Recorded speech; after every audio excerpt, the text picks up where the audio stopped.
superpower of the world, is it the U.S. or China? It's time for US-UN Report. Here's Tom Osborne. These are the stories making headlines this week. The birth rate fell for nearly every group of women of reproductive age in the U.S. in 2017, reflecting a sharp drop that saw the fewest newborns since 1978. The report said the birth rate was down 2% from 2016 and the lowest number in 30 years. The massive spending bill President Trump has signed into law includes enough money to replace voting machines that leave no paper trail, a top priority for many election officials and cybersecurity experts. But according to a new analysis, it seems unlikely that's how the money will be spent.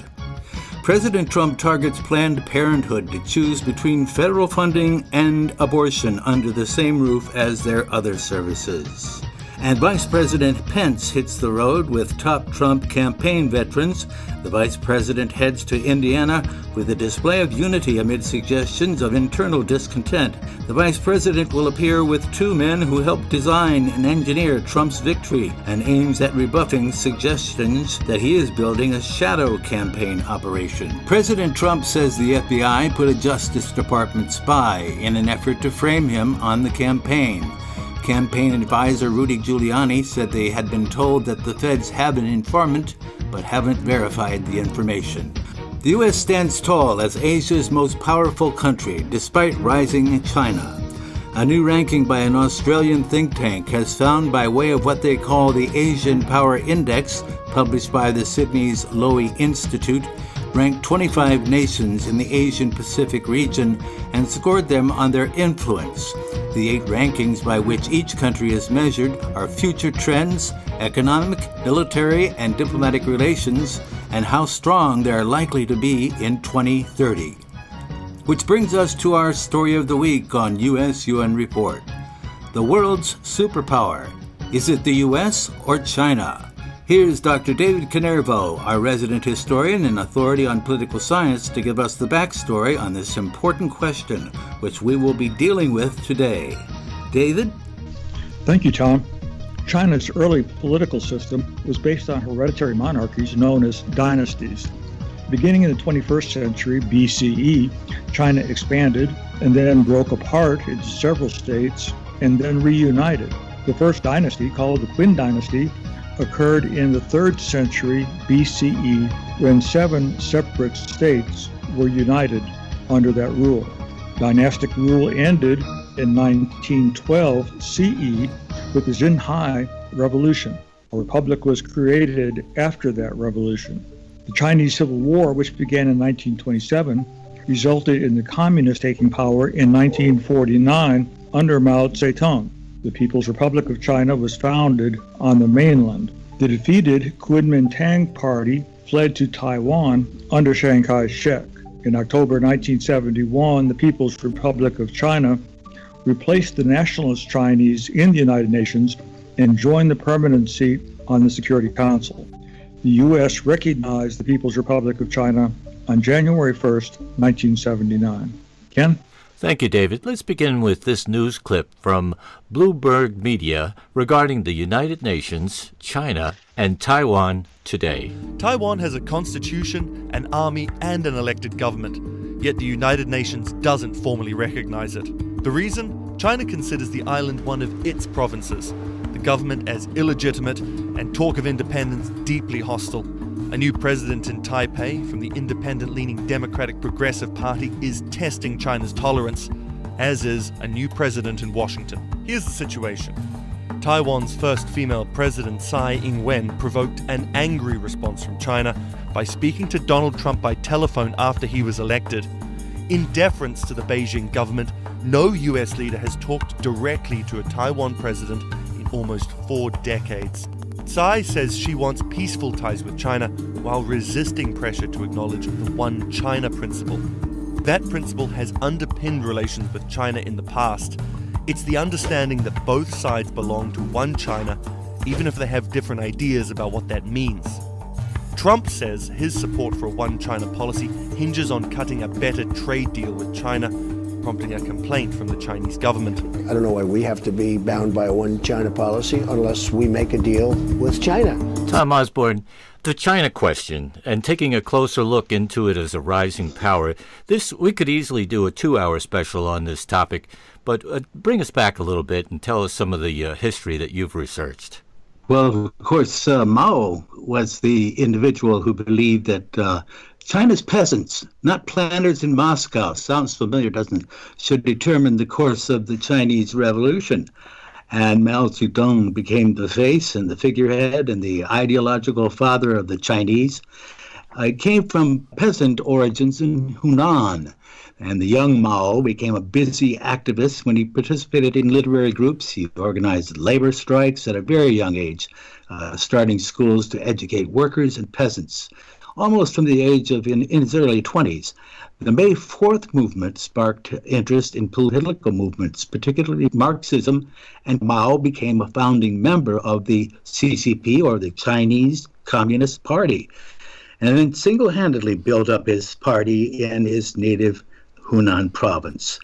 The so-called Fourth Movement, or May 4th movement, sparked his interest in political movements, and he became the founding member. As Mao was reaching beyond the Communist Party at the same time, forging his own revolutionary course. In 1930, for example, he established a rural Soviet Jiangxi province and set about building a model socialist state, complete with the government and army and land reform. The Jiangxi Soviet became so secure that the Chinese Communist leadership relocated in 1932 and 33 to marginalize Mao, and Mao was too shrewd, of course, a political operator, to be sidelined so easily. His father, after all, owned almost 4 acres of land, and that was enough for the family to be considered wealthy by peasants' standards. But this struggle was never separated from the Chinese peasants that he represented, and he witnessed a considerable amount of poverty himself, suffering in Hunan, so he knew what it was like to be devastated by famine, particularly in 1910. Most of Mao's early life was spent as an academic under the tutelage of his father-in-law, Yang Changji. He was a voracious reader, as I said, and he was drawn to the Communist Manifesto. That was his first particular project, and he attended the first Communist Congress representing Hunan.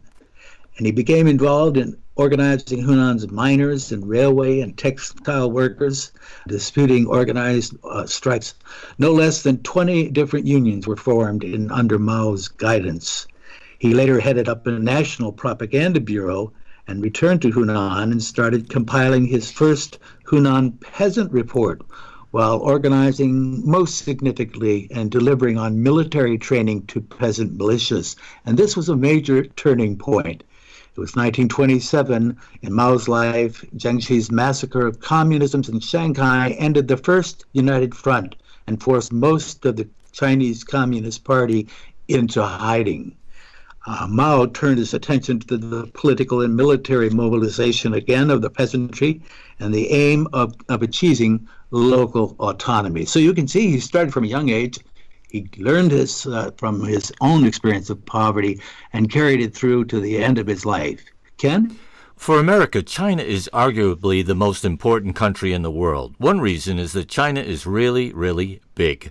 1 in 5 of all people on the earth lives in China. It's the world's second largest economy after the U.S., accounting for about 12% of the world economy and about a quarter of global growth in recent years. It is America's second largest trading partner. China is also important because it has an incredible pace of growth in recent years and is transforming not just the lives of its own people, but also the people all around the world. One of the main ways China influences other countries is through trade and business ties. China has long been known as the factory to the world.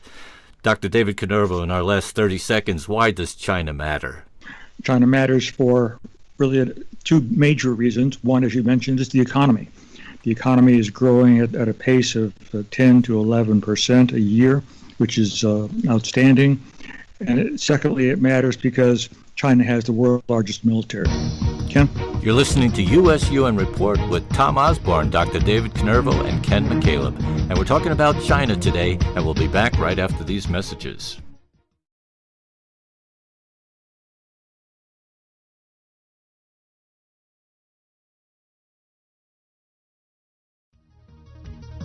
Welcome back to US-UN Report with Tom Osborne, Dr. David Canervo, and Ken McCaleb.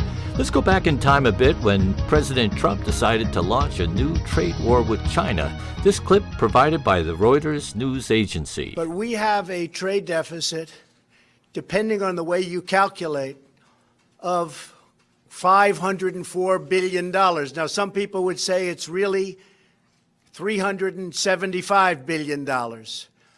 Many different ways of looking at it, but any way you look at it, it is the largest deficit of any country in the history of our world. It's out of control. So we're going to get it taken care of. And frankly, it's going to make us a much stronger, much richer nation. The word is reciprocal. That's the word I want everyone to remember. We want reciprocal. Tom Osborne, take us back further in history to a time, say, that involved President Richard Milhous Nixon. What a moment for reciprocal trade. Anyway, U.S. President Richard Nixon launched that effort to bring the West closer to China when he officially visited the PRC in 1972. It was such an important strategic and diplomatic overture, and it marked the culmination of the Nixon administration's harmonious relations between the United States and China. Just a 7-day official visit to 3 Chinese cities, and it was the first time the U.S. president had visited, and Nixon's arrival in Beijing ended 25 years of no communication, no diplomatic ties between the two countries, and was key in normalizing relations between the U.S. and China. Nixon visited China to gain more leverage over relations with the Soviet Union. When the communists took over China in 1949 and exiled the nationalists to the island of Taiwan, the United States, as we have said, allied with and recognized the Republic of China as the sole government of China. Of course, Kissinger was a big part of this, Henry Kissinger. He was the first to fly over to Beijing in 1971, where he met with Premier Zhou Enlai. The most important thing about the week-long visit allowed the American public to view images of China for the first time in over decades. It was an amazing experience to watch, and we have to give President Nixon a lot of credit. Throughout the week, he and his senior advisors engaged in very substantive discussions with the PRC, the Republic of China, the leadership, including a meeting with, of all people, Chairman Mao Zedong, while First Lady toured the schools and factories and hospitals. It was an amazing success, Ken.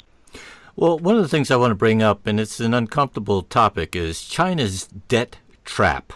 Last year, with more than $1 billion in debt to China, Sri Lanka handed over a port to companies owned by the Chinese government. Now, Djibouti, home to the U.S. military's main base in Africa, looks about to succeed control of another key port to a Beijing-linked company, and the U.S. is not happy about that. Dr. David Canervo, would you care to comment?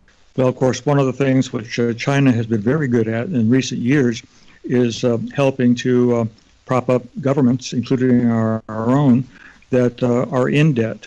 China is the biggest buyer of American bonds to help fund our own huge deficit, and China does the same thing with other countries.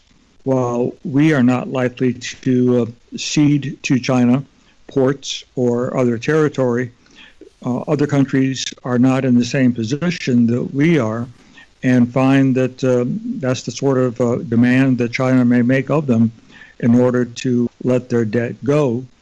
And so it's a very troubling situation in many ways, because China, through the purchase of debt, is able to get footholds in various parts of the world, which is a concern if we see them as expansionists, which I think to a certain extent they are.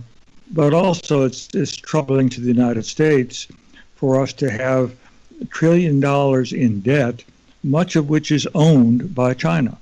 Now, We don't expect them to call it in tomorrow or the next day, but certainly the fact that we are in such large debt to them is, I think, a concern, and why perhaps we need to focus more on balancing our annual budgets and gradually paying down at least some of that debt, if not all of it.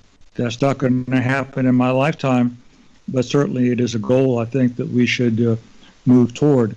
Anytime you have a potential enemy, as China is, with that kind of financial control over us is very concerning. Ken? Some call this debt trap diplomacy, the offer of honey of a cheap infrastructure loan with the sting of a default coming if smaller economies can't generate enough free cash to pay their interest down. In Sri Lanka, for example, they're building the world's emptiest airport. Tom Osborne, what's China's long-term goal, do you think? China's long-term goal, the President Xi, is to not only bring China up to par with the United States and the other permanent five members, particularly the United States and their economy, by actually dictating that they will ignore the measures that we put in place to protect our economy and to take measures that they know that will help themselves at our expense.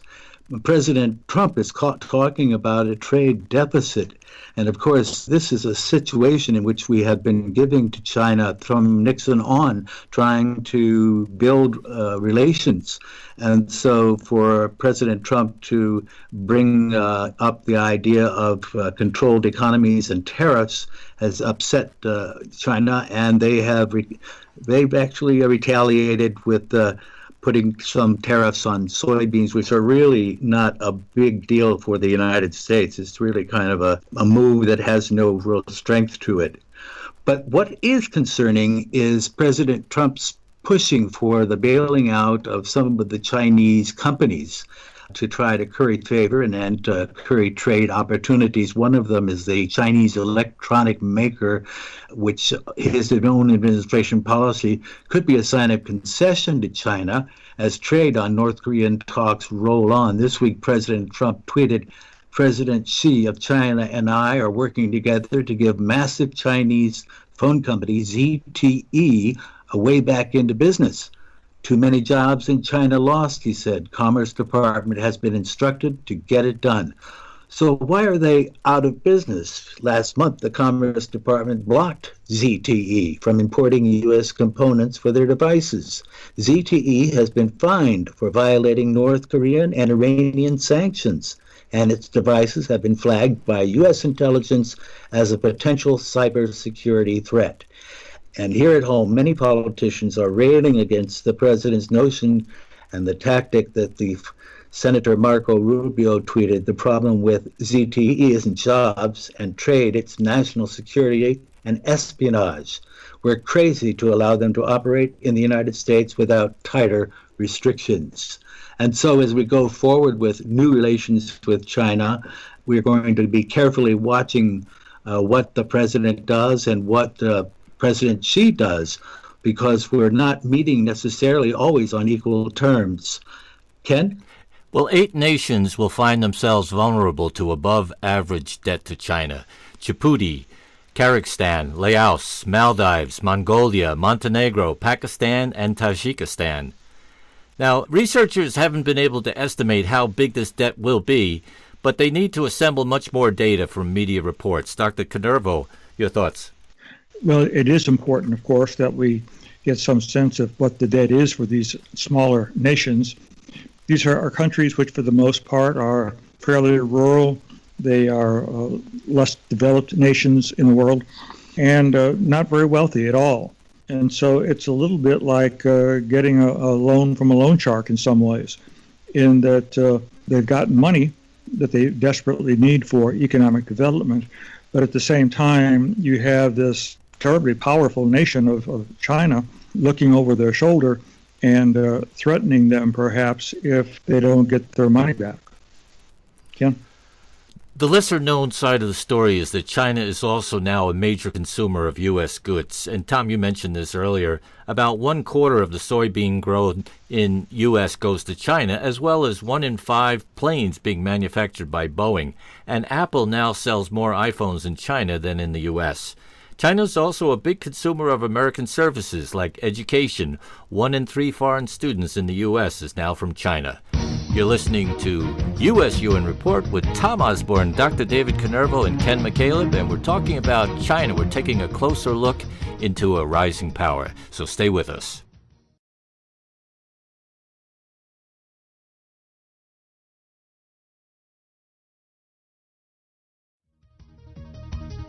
Welcome back to USUN Report. I'm David Canervo, along with Ken McCaleb and Tom Osborne, and we're talking about China and its growth in the world. Ken? Thank you, David. Here's an audio clip from the BBC regarding a change in the Chinese family structure. We all remember the one-child policy. Well, now it's gone. What's happened today is that the Chinese Communist Party has announced that Chinese couples, wherever they live, countryside, cities, whatever ethnic background they're from, Han Chinese or Tibetan or Uyghur, whatever, they can have 2 children, and that is a huge change. Before today's change, the rules were really complicated, but to simplify, if you lived in a Chinese city, and that's now the majority of Chinese people, you could only have 1 child. If you lived in the countryside, you might be allowed a second if your first was a girl. The reason for the change is the Chinese government's increasingly concerned about having an aging population. It's afraid that China is going to get old before it gets rich, and that may mean that it never gets rich at all. So it wants to encourage people to have children. It's hard to say whether it'll work because increasingly Chinese families find having children extremely expensive. They invest a lot of time and a lot of money in their offspring, and it's a very competitive school system and competitive labour market. So a lot of middle-class aspirational parents look at this change and may say, I can't afford a second child anyway. David, can you explain some of the dynamics from what we've just heard? The one-child policy was instituted by the Chinese government as a way of trying to prevent too rapid population growth. With the huge population of 1.4 billion people that they were worried about too many people needing, of course, food, which might not be available. And certainly back in the days when they had the collective farms, they were not producing the kind of food that was needed for such a large population. And so it seems to me that this was simply a strategic move on their part to try to prevent increasing poverty in the country, while at the same time, the change has come about because they realized that if you don't have very many children, that eventually the population is going to age and age and age to the point where you aren't going to have people replacing the workers who were in the factories, who served in the military, and those workforces then will shrink. And so the 2-child policy, essentially a replacement birth rate, would allow then the other labor needs to be met. Ken? Data shows that in 2016, a total of 17.86 million children were born, a mere increase of 1.31 million childbirths compared to 2015.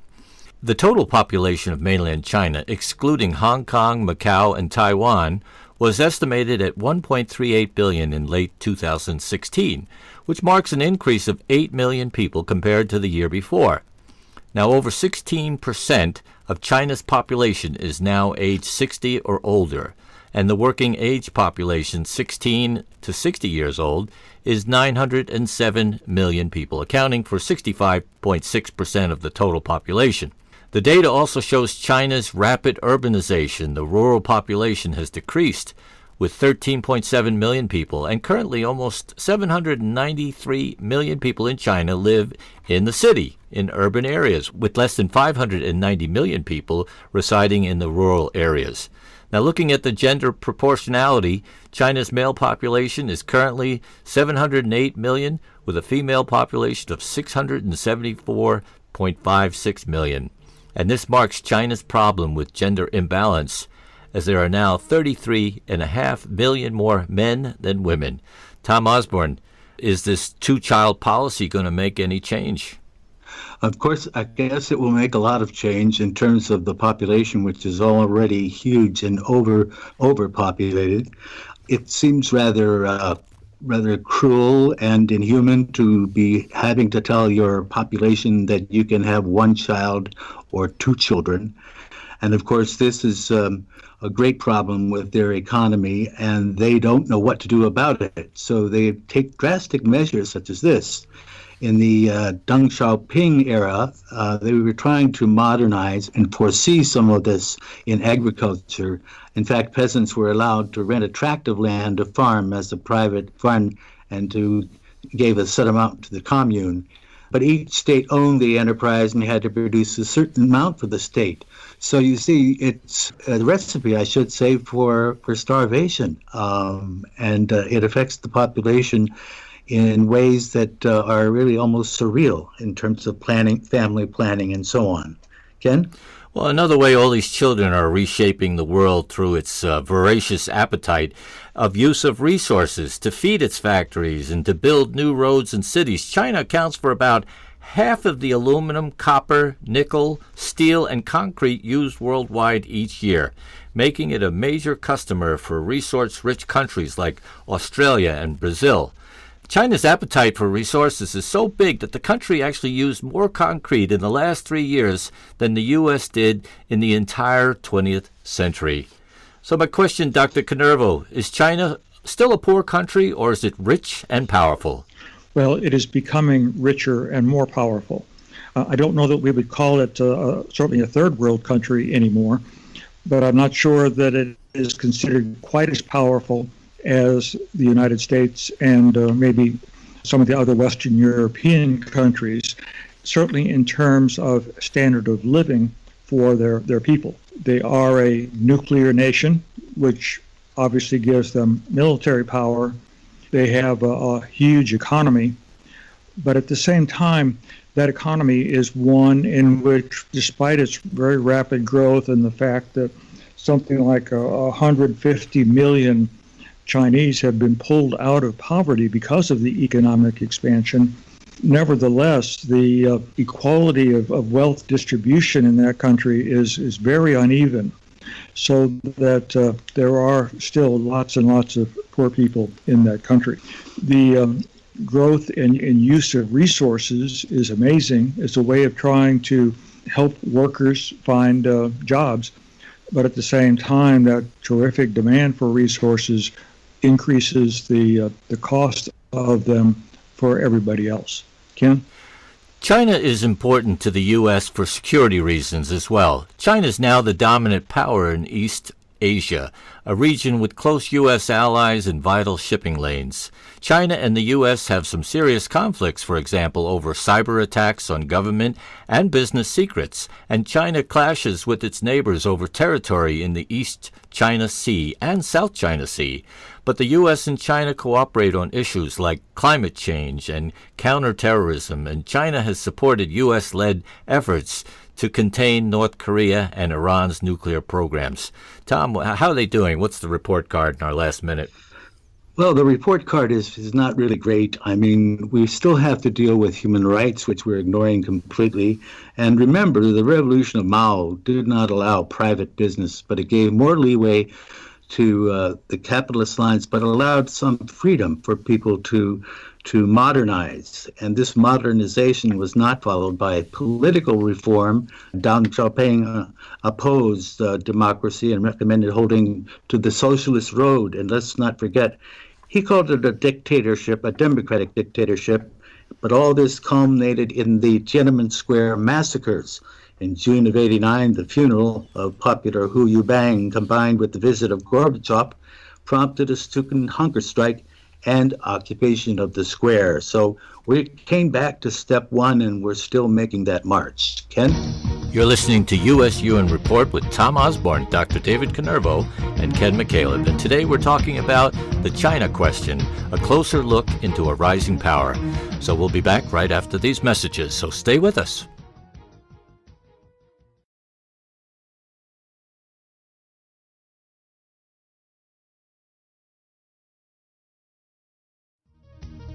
Welcome back to USUN Report.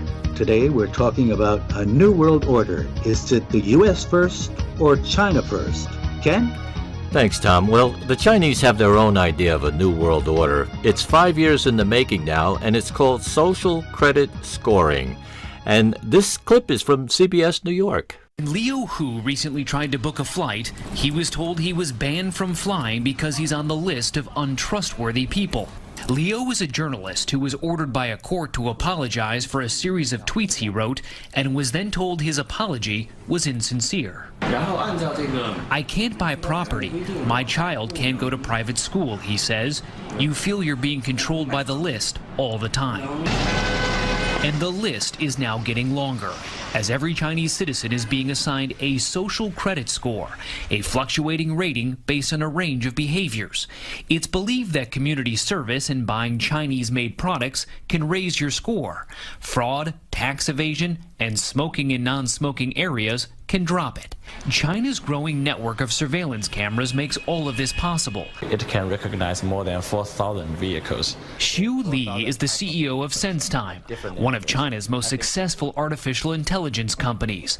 It has created smart cameras for the government that can help catch criminals, but also track average citizens. You can tell whether it is an adult, a child, a male or female. How far into people's daily mundane activities does this go? The fear, of course, is that the government may use this social credit scoring system to punish people that it deems not sufficiently loyal to the Communist Party. And trying to clear your name or fight your score is nearly impossible because there is no due process. This system in China sounds a little bit like 1984, the novel, where there is total government control over everyone's lives. While China has been that kind of an autocratic government for 60 years now, or 70 years, nevertheless, this really, in some ways, reaches a new peak of control.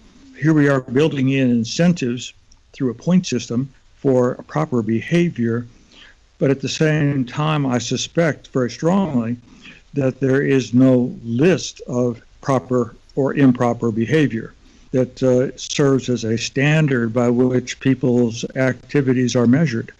Instead, this is a subjective view on the part of bureaucrats who decide to try to mark down particular people who they don't like, or the things that they're doing that they don't like for whatever reason.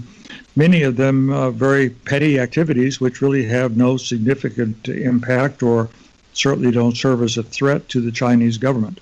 So this is behavior modification or behavior control taken to a next step, it seems to me, and it's one which shows what kind of repressive regime the Chinese government really is. While there has been some more economic freedom over the last 20 or 30 years, the amount of political repression on people's lives really goes very, very far, it seems to me, in this activity.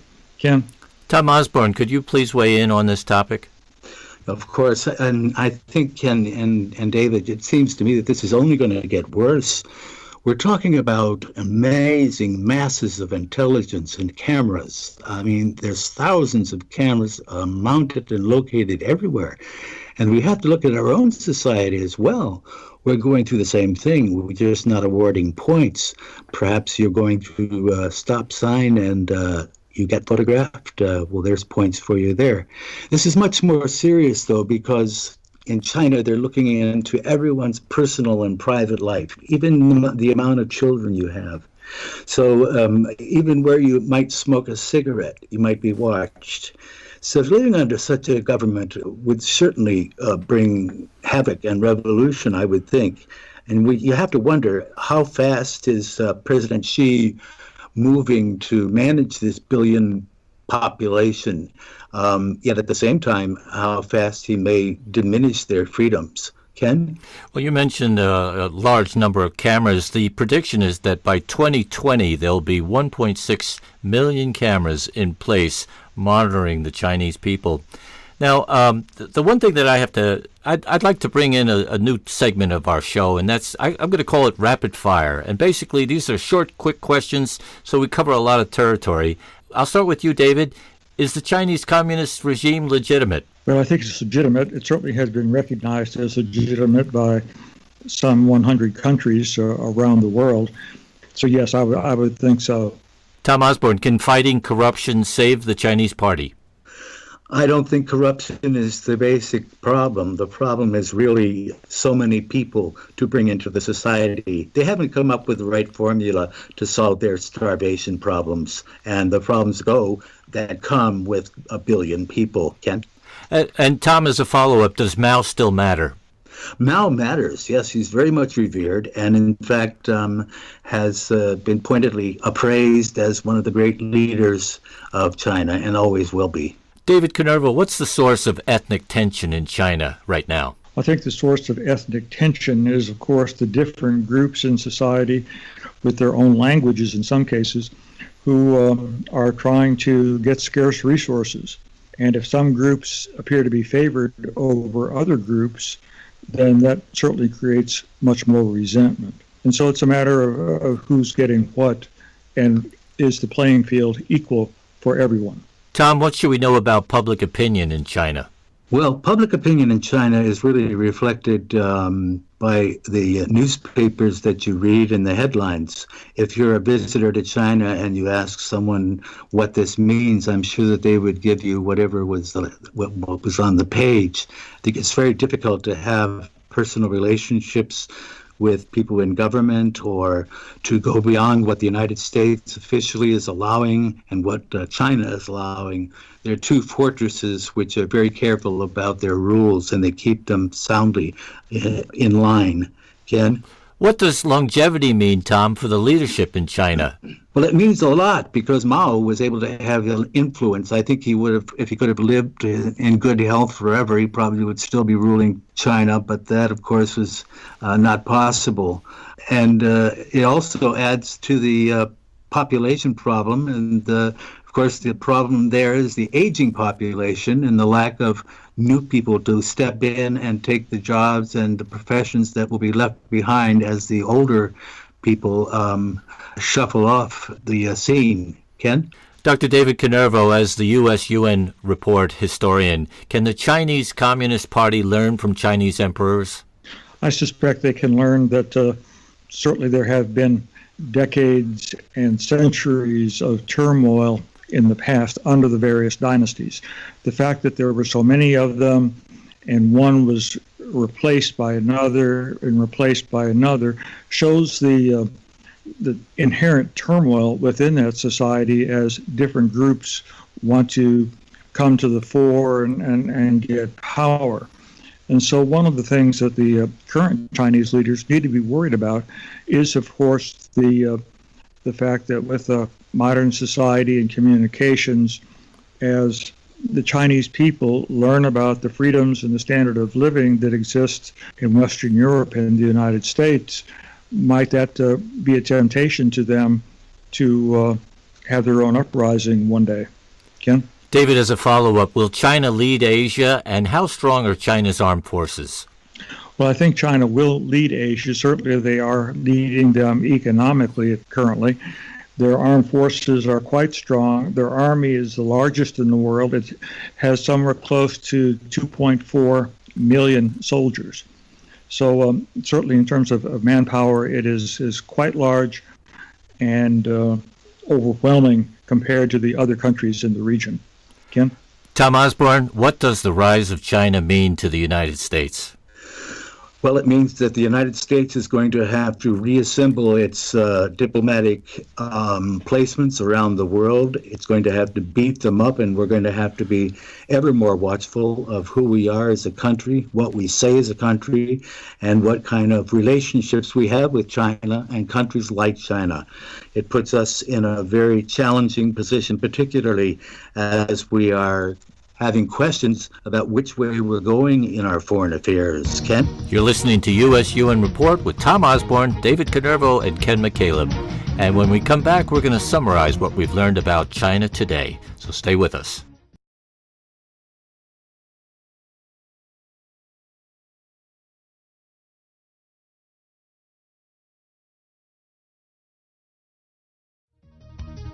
Welcome back to U.S.-UN Report. Now, before we summarize today's program, I turn to U.S.-UN Report's editorialist, Mary Saliba. Mary?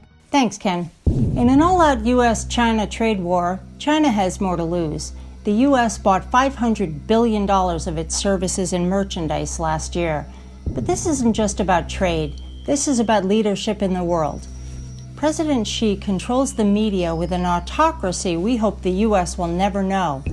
President Xi can temper the effects of economic difficulties by manipulating what is said about his policies and the economy, while the U.S. president answers to his voters. China has also threatened to impose tariffs on U.S. goods produced in specifically targeted areas which support the current administration.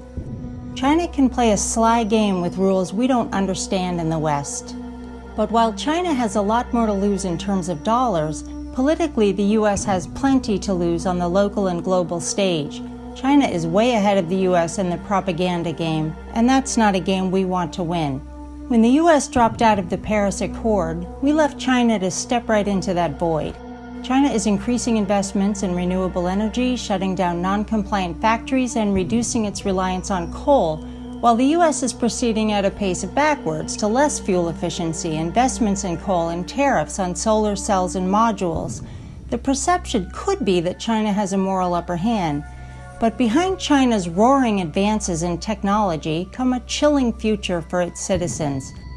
As China loosens its restriction on childbearing and spreads anti-American sentiment while presenting a sober, global-minded message about itself, the reality is what's truly sobering. Jobs, even clean water, can be lacking. Personal freedoms are on a direct path to zero. Surveillance cameras capture every move. Most terrifying is the implementation of the social credit score. Citizens will be ranked on everything from smoking to what they post on the internet, with privileges and punishments distributed accordingly. The implications are obviously terrifying. We may be shocked by these things because this isn't how we do things in the West, but China never did, and if it becomes a world superpower, the world won't either. This has been Mary Saliba for U.S.-UN Report. Ken? Thanks, Mary. Now, Dr. Canervo, this is a vast topic, and we've covered it very quickly in 1 hour. Like I said earlier in the show, we could have done 2 hours on this, but could you share some of your final thoughts? David? Well, Ken, I think China's a very interesting country. It is culturally rich. It has quite an interesting history. It has invented a number of things over the years. Go back to its ancient times. It had 4 great inventions: paper making, the compass, printing, and gunpowder. And so there are lots of positive things you can say about the people in China. I have met several students from China, and I found them very pleasant and polite and very bright. What bothers me most about China, of course, is their government. The fact that it is so repressive, that it is so much interfering in the lives of individual citizens, so that it won't let them be perhaps what they can be or who they want to be within their country. And I find that unfortunate and disturbing for such a great people with a great history and with so many potential resources. Ken? Tom Osborne, before you summarize, I have 2 questions for you. Will Taiwan reunify with the mainland? And can China and Japan ever get along? I think all of those relationships depend now on the movements of the new president with unheard of powers, President Xi of China. It's hard to say which way he is going to go and how it will turn out, and whether he will make the moves that the United States is asking of it, particularly with regard to Taiwan, particularly with regard to trade practices. We are challenging them. For instance, if Trump is the president is thinking that it will help to go to China and put more pressure on North Korea, let China continue its protectionist trade practices against us, well, that is wrong. We still have to keep our principles, and the main thing is that we need to work with China. We're the 2 largest countries in the world, and that's a given, and you have to deal with it. But you have to work with China out of strength and out of respect, and not out of weakness.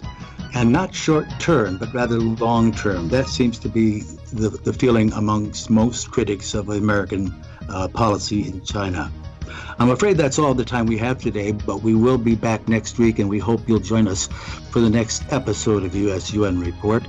Join me, Tom Osborne, our executive producer and moderator, Ken McCaleb, and our resident historian and political scientist, Dr. David Canervo, along with Mary Saliba, our weekly editorialist. Thanks for listening. See you next week.